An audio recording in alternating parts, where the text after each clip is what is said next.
Spor dallarını öğreniyoruz.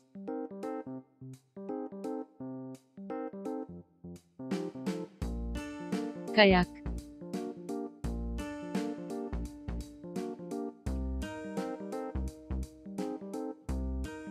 atletizm, koşu,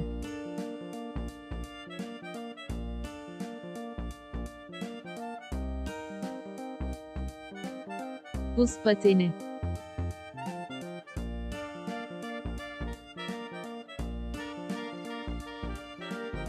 futbol,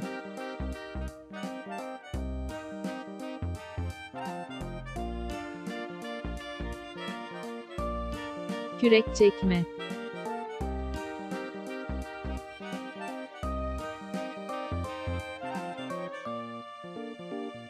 basketbol,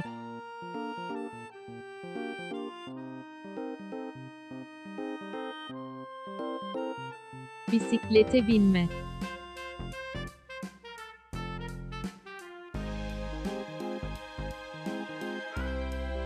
satranç,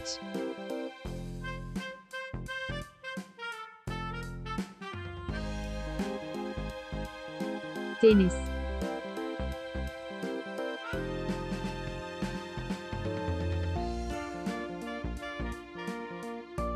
yürüyüş,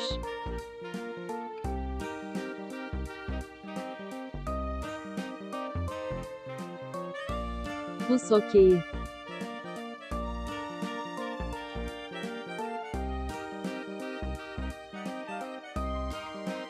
surf,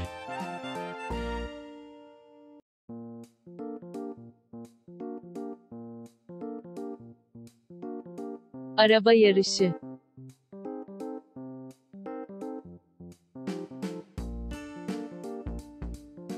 kayak, snowboard,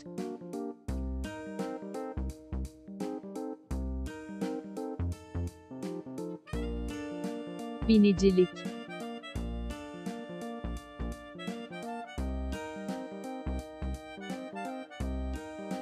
yüzme,